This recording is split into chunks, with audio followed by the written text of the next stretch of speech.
और हम इंसान क्या करते हैं, भौतिक पदार्थों के लिए हम परिवार के संबंध, परिवार के रिश्ते को तोड़ देते हैं। रिश्ते टूटने में भी सबसे ज़्यादा तो ये बातें आती है। थोड़े कुछ स्वभाव दोष भी होते हैं, किंतु उसके साथ साथ भौतिक पदार्थ होते हैं। तो भौतिक सुख के ऊपर है पारिवारिक सुख, पारिवारिक सुख से भी ऊपर है शरीर का स्वास्थ्य। अभी आप देख लेना, सब सुविधाएं हमारे पास है, भौतिक सुविधाएं, परिवार भी अच्छा है, सभी में प्रीति है परिवार के जनों में, किंतु यदि हमारा शरीर बिगड़ जाएगा और कोई बोल देगा कि भाई अब आपको कैंसर हो गया है, या तो कोई ऐसे रोग की बात आ जाएगी, तो सब कुछ होने पर भी आदमी को सुख नहीं रहेगा। तो शरीर का जो स्वास्थ्य है वो सबसे ऊपरी सुख है। हमारे गुजराती में इसलिए कहा जाता है कि पहलू सुख ते जाते नरिया। सबसे पहला सुख वही है कि शरीर हमारा स्वस्थ रहे। तो मैं एक बात बताऊंगा कि यदि आपका शरीर स्वस्थ है तो समझ लीजिए भगवान ने बहुत बड़ा सुख दिया है। अब किसी को डायबिटीज हो जाती है छोटी उम्र में, लड्डू होने पर भी खा नहीं सकता है ना।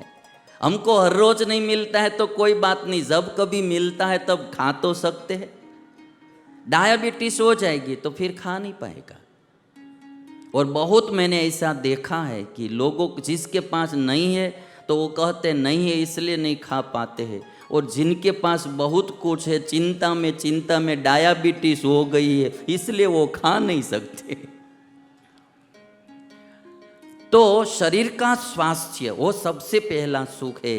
यदि हमारा शरीर स्वस्थ है तो भगवान को शुक्रिया अदा करना चाहिए कि आपने मेरा शरीर स्वस्थ रखा, लाख लाख धन्यवाद। इसमें हम कुछ भी नहीं कर सकते, शरीर हमारा है, हमको कुछ भी पता नहीं रहता होता है भीतर क्या चल रहा है। एक छोटी सी गांठ होती है, रिपोर्ट करवाते हैं, बायोप्सी करवाते हैं और बोलते हैं कि कैंसर है, बस कल से सब पूरा खत्म हो गया। तो शरीर का स्वास्थ्य दिया है ईश्वर ने।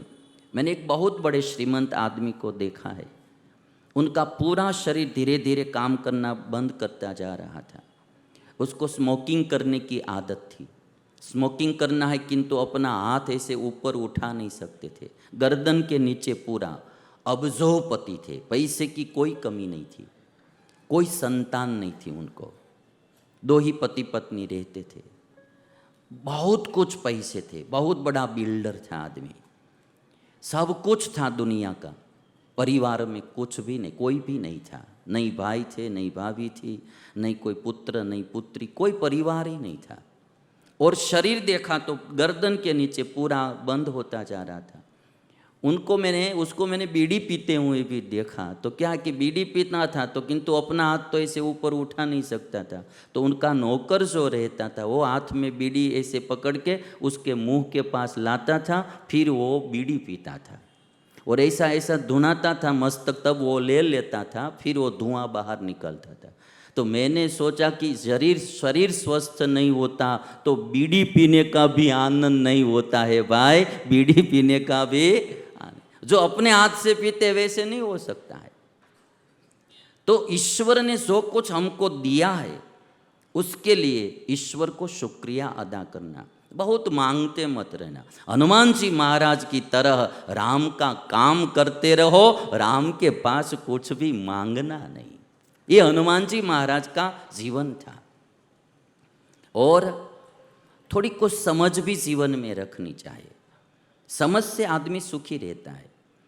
एक भाई रहते थे घर में, तो अपने पड़ोसी ने एक दिन आकर पूछ लिया कि तुम्हारे दोनों पति पत्नी में कभी झगड़ा क्यों नहीं होता है।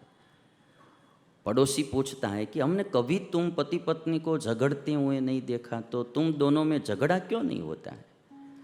तो भाई बोलता है कि हमने एक निर्णय कर लिया है कि घर में जो छोटा छोटा निर्णय लेना है वो मेरी पत्नी को लेने का, और जो बड़ा बड़ा निर्णय लेने का होता है वो मुझे लेना। एक दूसरे के निर्णय में किसी को इंटरफियर नहीं करना। तो पड़ोसी ने पूछा कि छोटे छोटे निर्णय में क्या आता है?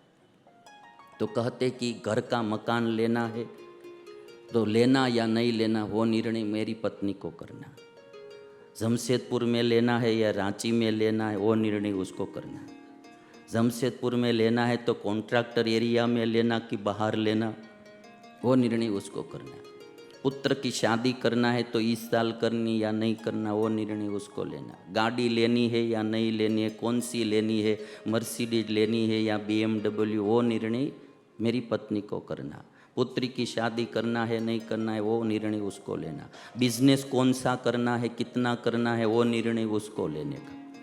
तो वो भाई सोचने लगा कि ये छोटे छोटे निर्णय में तो सब कुछ आ गए, तो बड़े बड़े निर्णय में क्या होगा?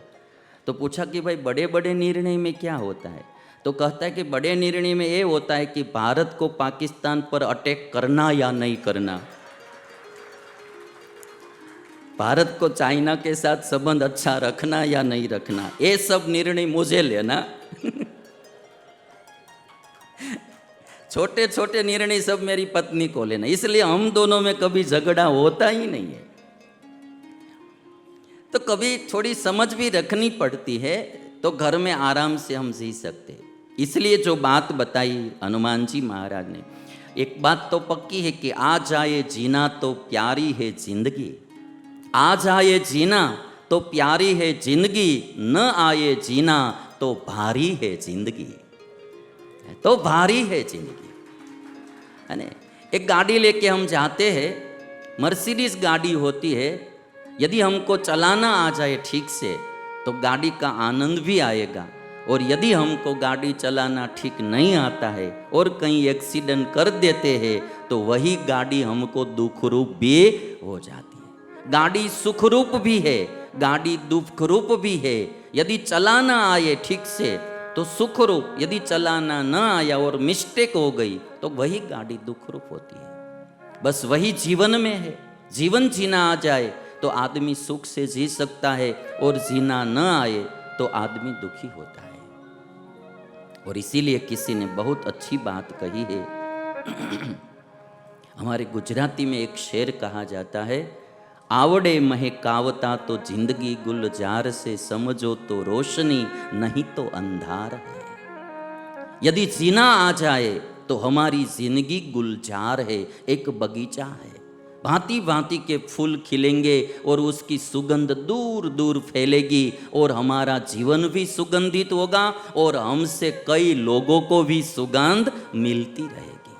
आ जाए जीना तो जिंदगी गुलजार है, समझो तो रोशनी नहीं तो अंधार है। रामायण में राम और रावण में अंतर क्या? यही है। राम का जीवन आज भी प्रकाश फैलाता है, राम का जीवन आज भी सुगंध फैलाता है, और रावण का जीवन आज भी अंधकार फैलाता है, दुर्गंध फैलाता है।